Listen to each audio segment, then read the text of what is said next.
காக்கை சிறகினில் கரிய நிறம், மரங்களில் பச்சை நிறம், கேட்கும் ஒலியில் உன் கீதம், தீக்குள் விரல் வைத்தால் உன்னை தீண்டும் இன்பம். இது பாரதி.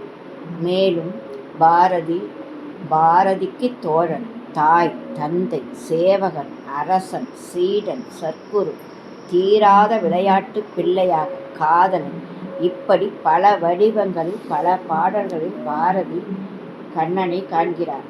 கண்ணதாசன் மலர்களில் பல நிறம் கண்டு, திருமால் வடிவம் அதில் கண்டு, பச்சை நிறம் அவன் திருமேனி, பவழ நிறம் அவன் செவ்விதழ், மஞ்சள் முகம் தேவி முகம், வெண்மை நிறம் அவன் உள்ளம், கங்கை கரை தோட்டம் முதல் கண்ணா கருமை நிற கண்ணா, சின்ன சின்ன கண்ணனுக்கு கண்ணன் வந்தான். இப்படி பல பாடல்களில் கண்ணன் வந்தான். மேலும் 2 மணி நேரத்தில் கிருஷ்ணகானம் இன்றும் ஒலித்து கொண்டு இருக்கிறது. ஊத்துக்காட்டில் மலர்ந்த பாடல் வேங்கட சுப்பையர், அலைப்பாயுதே கண்ணா.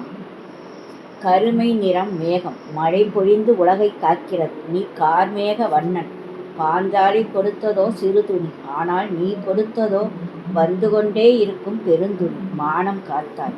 நீ குருகுலத்தில் படிக்கும்போது உன் நண்பன் குசேலன், பின்பு நீ அரண்மனை வாசி. குசேலன் உன்னை தேடி வர, தாயது வருகை கேட்ட தனி இளம் உழவி போன்று போய் அழைத்திடு மின்னே என ஓடி வந்தாய்.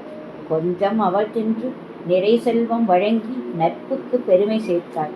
உன்னை நம்பியவரை நீ காத்தாய். பெருமைமிகு இந்துக்களின் புனித நூல் பகவத்கீதை தந்தாய்.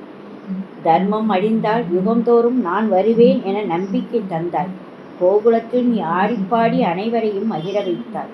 காற்றினில் வரும் கீதம் பாடல் கல்கி எழுதியது, அதில் நீ கலந்தாய். அர்ஜுனனுக்கு தேரோட்டினாய், அப்போது நீயோ கடவுள். ஆனாலும் நீ குதிரைகளை குளிப்பாட்டி அதற்கு வேண்டிய தீனி தந்தாய். அதை உன்னிடம் கேட்டதற்கு நான் இப்போது தேரோட்டி, அதனால் குதிரைகளை பார்க்க வேண்டும் என்றாய்.